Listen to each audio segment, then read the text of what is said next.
राधे राधे, जय श्री कृष्णा। कैसे हैं आप सब? आप सभी भक्तों का मेरे चैनल में बहुत बहुत स्वागत है। तो देखिए, आज की वीडियो नवरात्रि की व्रत कथा की होने वाली है। तो कथा इस प्रकार है। देव गुरु बृहस्पति ने ब्रह्मा जी से पूछा, हे पितामह, आप अत्यंत बुद्धिमान और सभी शास्त्रों एवं चारों वेदों को जानने वालों में सर्वश्रेष्ठ हो। हे प्रभु, कृपा कर मेरी बात को सुनिए। हे पितामह, चैत्र, अश्विन, माघ और आषाढ़ के शुक्ल पक्ष में नवरात्र का व्रत और पूजन उत्सव क्यों किया जाता है? हे भगवान, इस व्रत का फल क्या है? किस प्रकार करना उचित है? और पहले इस व्रत को किसने किया है? कृपा विस्तार पूर्वक मुझको बताओ। बृहस्पति जी के ये वचन सुनकर ब्रह्मा जी कहने लगे, हे बृहस्पति, प्राणियों का हित करने की इच्छा से तुमने बहुत अच्छा प्रश्न किया है। जो मनुष्य मनोरथ पूर्ण करने वाली दुर्गा, महादेव, शिव, सूर्यदेव और भगवान नारायण का ध्यान करते हैं, वे मनुष्य धन्य हैं। यह नवरात्र का व्रत संपूर्ण कामनाओं को पूर्ण करने वाला है। इसके करने से पुत्र चाहने वालों को पुत्र, धन चाहने वालों को धन, विद्या चाहने वालों को विद्या, सुख चाहने वालों को सुख मिलता है। इस व्रत के करने से रोगी मनुष्य का रोग दूर हो जाता है और कारागार में बंद हुआ मनुष्य बंधन से छूट जाता है। मनुष्य की समस्त विपत्तियां दूर हो जाती है और उसके घर में संपूर्ण संपत्तियां आकर उपस्थित हो जाती है। बंध्या और काक बंध्या के भी इस व्रत को करने से पुत्र पैदा हो जाता है। समस्त पापों को दूर करने वाले इस व्रत के करने से ऐसा कौन सा मनोरथ है जो सिद्ध नहीं हो सकता? जो प्राणी अलभ्य मनुष्य देह को पाकर भी नवरात्र का व्रत नहीं करता है, वो माता पिता से हीन हो जाता है, अर्थात उसके माता पिता मर जाते हैं और वह अनेक दुखों को भोगता है। उसके शरीर में कुष्ठ हो जाता है अथवा वह अंगहीन हो जाता है। उसके संतानोत्पत्ति नहीं होती। इस प्रकार वह मूर्ख अनेकों दुख भोगता है। इस व्रत को न करने वाला निर्दयी मनुष्य धन और धान्य से रहित होकर तथा भूख और प्यास से पीड़ित होकर पृथ्वी पर घूमता फिरता है। जो साधवा स्त्री भूल से भी इस व्रत को नहीं करती, वह पतिहीन होकर नाना प्रकार के दुखों को भोगती है। व्रत का विधान बतलाते हुए ब्रह्मा जी ने आगे कहा, हे गुरुदेव, यदि व्रत करने वाला मनुष्य सारे दिन का उपवास न कर सके तो एक समय भोजन करें और प्रतिदिन बांधवों सहित नवरात्र व्रत की कथा का श्रवण करें। हे बृहस्पति, जिसने पहले इस महाव्रत को किया उसका पवित्र इतिहास मैं तुमसे कहता हूँ, तुम ध्यानपूर्वक सुनो। ब्रह्मा जी के यह वचन सुनकर बृहस्पति जी बोले, हे ब्राह्मण, मनुष्य का कल्याण करने वाले इस व्रत के इतिहास को मेरे लिए कहो। मैं ध्यान पूर्वक सुन रहा हूँ। आपकी शरण आए हुए मुझ पर कृपा करो।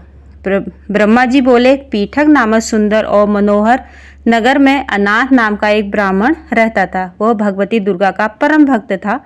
उसके घर में संपूर्ण सद्गुणों से युक्त ब्रह्मा की सबसे पहली रचना हो ऐसी सुंदर और सुशील सुमति नाम की एक अत्यंत तेजवती पुत्री पैदा हुए। वह कन्या सुमति अपने पिता के घर में अपनी सहेलियों के साथ क्रीड़ा करती हुई उस प्रकार बढ़ने लगी जैसे शुक्ल पक्ष का चंद्रमा बढ़ता है। उसका पिता प्रतिदिन जब भगवती दुर्गा की पूजा और हवन करता था, उस समय वह बालिका भी नियम से वहां उपस्थित रहती थी। एक दिन बालिका सुमति अपनी सखियों के साथ खेल में लगी रही और भगवती के पूजन में उपस्थित नहीं हुई। उसके पिता की पुत्री की ऐसी असावधानी देखकर बहुत क्रोध आया और पुत्री से कहने लगा, हे दुष्ट पुत्री, आज प्रभात से तूने भगवती का पूजन नहीं किया। इस कारण मैं किसी कुष्ठी और दरिद्र मनुष्य के साथ तेरा विवाह करूंगा। कुपित पिता के वचन सुनकर सुमति को बड़ा दुख हुआ। वह पिता से कहने लगी, हे पिताजी, मैं आपकी कन्या हूँ। मैं सब तरह से आपके अधीन हूँ। जैसी आपकी इच्छा हो मेरा विवाह कर सकते हो, पर होगा वही जो भाग्य में लिखा है। मेरा तो इस पर पूर्ण विश्वास है। मनुष्य न जाने कितने मनोरथों का चिंतन करता है, परंतु होता वही है जो भाग्य में विधाता ने लिखा है। जो जैसा कार्य करता है उसको फल भी उसी कर्म के अनुसार मिलता है, क्योंकि कर्म करना मनुष्य के अधीन है, परंतु फल तो भगवान के अधीन है। जिस प्रकार अग्नि में पड़े तिदाद्री उसको अधिक प्रदीप्त कर देते हैं, उसी प्रकार अपनी कन्या के निर्भया से कहे हुए कटु वचनों को सुनकर ब्राह्मण को अधिक क्रोध आया। तब उसने अपनी कन्या का विवाह एक कुष्ठी के साथ कर दिया और अत्यंत क्रोध होकर पुत्री से कहने लगा, जाओ, जल्दी जाओ और अपने कर्म का फल भोगो। देखो भला भाग्य के भरोसे रहकर तुम क्या करती हो। इस प्रकार से कहे हुए पिता के कटु वचनों को सुनकर सुमति मन में विचार करने लगी, ओहो, मेरा बड़ा दुर्भाग्य है जिससे मुझे ऐसा पति मिला। इस तरह अपने दुखों पर विचार करती हुई सुमति अपने पति के साथ वन में चली गई और भयाउ ने कुशायुक्त उस स्थान पर उन्होंने वह रात कष्ट से व्यतीत की। अपनी भक्त बालिका की और उसके पति की ऐसी करुण दशा को देखकर उसके पूर्व जन्म के पुण्य के प्रभाव से भगवती दुर्गा वहां प्रकट हुई। भगवती ने सुमति से कहा, हे दीन ब्रह्माणी, मैं तुम पर प्रसन्न हूँ। तुम जो चाहो वरदान मांग सकती हो। मैं प्रसन्न होने पर मनवांछित फल देने वाली हूँ। भगवती दुर्गा के यह वचन सुनकर ब्रह्माणी कहने लगी, आप कौन हो जो मुझ पर प्रसन्न हो? यह सब मुझसे कहो। अपनी कृपा दृष्टि से मुझ दीन दासी को कृतार्थ करो। ब्रह्माणी के यह वचन सुनकर देवी कहने लगी, हे पुत्री, मैं आदि शक्ति हूँ और मैं ही ब्रह्म विद्या और सरस्वती हूँ। मैं प्रसन्न होने पर प्राणियों का दुख दूर कर उनको सुख प्रदान करती हूँ। हे ब्रह्माणी, मैं तुझ पर तेरे पूर्व जन्म के पुण्य के प्रभाव से प्रसन्न हूँ। तुम्हारे पूर्व जन्म का वृतांत सुनाती हूँ, तुम ध्यान पूर्वक सुनो।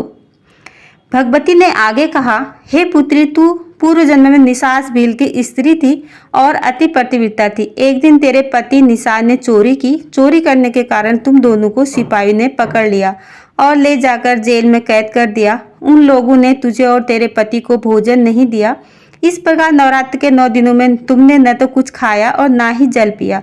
इस प्रकार तुम्हारा 9 दिनों तक नवरात्र का व्रत हो गया। हे ब्रह्माणी, उस 9 दिनों में जो तुमने व्रत किया उसके प्रभाव से प्रसन्न होकर मैं तुम्हें मनवांछित वरदान दे रही हूँ। तुम्हारी इच्छा हो तो मांग लो। देवी के वचन सुनकर ब्रह्माणी बोली, हे दुर्गे, मैं आपको प्रणाम करती हूँ। अगर आप मुझ पर प्रसन्न हैं तो कृपा कर मेरे पति के कोढ़ को दूर कर दीजिए। देवी ने कहा, हे ब्रह्माणी, पिछले जन्म के मैं तुमने जो नवरात्र का व्रत किया था उस व्रत के एक दिन के पुण्य अपने पति के कोढ़ को दूर करने के लिए अर्पण करो। मेरे प्रभाव से तेरा पति कोढ़ से रहित और सोने के समान शरीर वाला हो जाएगा। इस प्रकार देवी के वचन सुनकर वह ब्रह्माणी बहुत प्रसन्न हुई और पति को निरोग करने की इच्छा से ठीक है ऐसा बोली। तब उसके पति का शरीर भगवती दुर्गा की कृपा से कुष्ठहीन होकर अत्यंत क्रांतियुक्त हो गया। उसकी क्रांति के सामने चंद्रमा की क्रांति भी क्षीण प्रतीत हो रही थी। ब्रह्मा जी ने आगे कहा, देवी के पराक्रम, प्रभाव और प्रताप से, कृपा से अपने पति की देह को कोढ़ से रहित होकर क्रांति युद्ध देखकर वह ब्रह्माणी करबद्ध होकर देवी की भांति भांति से स्तुतियां करने लगी। ब्रह्माणी सुमति ने कहा, हे दुर्गे, आप दुर्गति को दूर करने वाली हो, तीनों लोगों का संताप हरने वाली, समस्त दुखों को दूर करने वाली, रोगी मनुष्य को निरोग करने वाली, प्रसन्न होने पर मनवांछित वस्तु देने वाली और दुष्ट मनुष्य को नाश करने वाली हो। तुम ही सारे जगत की माता और पिता हो। हे अम्बे, मुझ अपराध रहित अबला को मेरे पिता ने कुष्ठी मनुष्य के साथ विवाह कर मुझे घर से निकाल दिया था। उनकी निकाली हुई मैं पृथ्वी पर भटकती हुई घूमने लगी। आपने ही मेरा इस आपत्ति रूपी समुद्र से उद्धार किया है। हे दुर्गे, मैं आपको प्रणाम करती हूँ, मुझ दिन की रक्षा करो। इसी प्रकार सुमति ने सच्चे मन से देवी की बहुत प्रकार से स्तुतियां की। ब्रह्मा जी ने कहा, हे बृहस्पति, सुमति द्वारा की गई स्तुति को सुनकर देवी को बहुत संतोष हुआ। भगवती दुर्गा ने सुमति से कहा, हे ब्रह्माणी, तेरे उच्छालक नाम का अति बुद्धिमान, कीर्तिमान और जितेंद्रीय पुत्र शीघ्र ही होगा। यह कहकर देवी दुर्गा उस ब्रह्माणी से फिर कहने लगे, हे देवी, और जो कुछ तेरी इच्छा हो वही मनवांछित वस्तु मांग सकती हो। भगवती दुर्गा का यह वचन सुनकर सुमति बोली, हे दुर्गे, अगर आप मुझ पर प्रसन्न हो तो कृपा कर मुझे नवरात्र व्रत की विधि बतलाइए।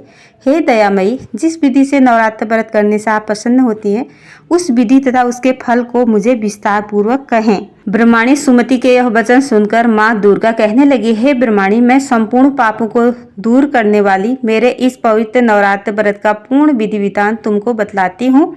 इसको करने से समस्त पापों से छूटकर मोक्ष की प्राप्ति हो जाती है। अश्विन मास में शुक्ल पक्ष की प्रतिपदा से लेकर 9 दिनों तक विधि पूर्वक मेरा व्रत और पूजन करें। यदि निराहार व्रत न कर सके तो एक समय भोजन करें। योग्य ब्राह्मण से पूछकर घट स्थापना करें। वाटिका बनाकर उसको प्रतिदिन जल से सींचें। महाकाली, महालक्ष्मी, महासरस्वती की मूर्तियां बनाकर उनकी नित्य विधि पूर्वक पूजा करें और पुष्पों से विधि पूर्वक अर्घ्य दें। बिजोरा के फल द्वारा अर्घ्य देने से रूप की प्राप्ति होती है और जायफल से कीर्ति तथा दाग से कार्य की सिद्धि होती है। आंवले से सुख और केले से भूषण की प्राप्ति होती है। इस प्रकार हवन का विशिष्ट विधान बताते हुए देवी ने कहा, खांड, घी, गेहूं, शहद, जौ, तिल, बिल्व फल, नारियल, दाक और कदम्ब इससे हवन करें। गेहूं से होम करने से लक्ष्मी की प्राप्ति होती है। खीर से, चंपा के पुष्पों से धन, पत्तों से तेज सुख की प्राप्ति होती है। आंवले से कीर्ति, केले से हवन करें तो पुत्र होए। कमल के राज सम्मान और दाखों में सुख और संपत्ति की प्राप्ति होती है। खांड, घी, नारियल, शहद, जौ और तिल इससे तथा फलों से होम करने से मनवांछित वस्तु की प्राप्ति होती है। व्रत करने वाला मनुष्य इस विधान से होम कर आचार्य को नम्रता के साथ प्रणाम करें और यज्ञ की सिद्धि के लिए उन्हें दक्षिणा दे। इस महाव्रत को ऊपर वर्णित विधि से जो कोई करता है उसके सब मनोरथ पूर्ण हो जाते हैं। इसमें तनिक भी संचय नहीं है। इन 9 दिनों में जो कुछ दान दिया जाता है उसका करोड़ों गुना फल मिलता है। नवरात्र व्रत का करने से अश्वमेध यज्ञ का फल मिलता है। हे ब्रह्माणी, इस संपूर्ण कामनाओं को पूर्ण करने वाले उत्तम व्रत तीर्थ, मंदिर अथवा घर में विधि के अनुसार करें। ब्रह्मा जी बोले, हे बृहस्पति, इस प्रकार ब्रह्माणी को व्रत की विधि और फल बताकर देवी अंतर्ध्यान हो गई। जो पुरुष और स्त्री इस व्रत को भक्तिपूर्वक करता है वह इस लोक में सभी प्रकार के सुख पाकर अंत में दुर्लभ मोक्ष की प्राप्ति करता है। हे बृहस्पति, यह दुर्लभ व्रत का महात्म्य मैंने तुम्हारे लिए बताया। ब्रह्मा जी के यह वचन सुनकर बृहस्पति जी आनंद के कारण रोमांचित हो गए और ब्रह्मा जी से कहने लगे, हे ब्राह्मण, आपने मुझ पर अति कृपा की जो अमृत के समान इस नवरात्र का व्रत महात्म्य में सुनाया। हे प्रभु, आप के बिना और कौन इस महात्म्य को सुना सकता है। बृहस्पति जी के यह वचन सुनकर ब्रह्मा जी बोले, हे बृहस्पति, तुमने यह सब प्राणियों के हित करने वाले अलौकिक व्रत को पूछा, इसलिए आप धन्य हो। यह भगवती शक्ति संपूर्ण लोगों की पालन करने वाली है। इस देवी के प्रभाव को कौन जान सकता है। तो राधे राधे दोस्तों, यही थी छोटी सी वीडियो पसंद आती है तो लाइक करना, शेयर करना, कमेंट करना और मेरे चैनल को सब्सक्राइब करना। राधे राधे, जय श्री कृष्णा, जय माता दी।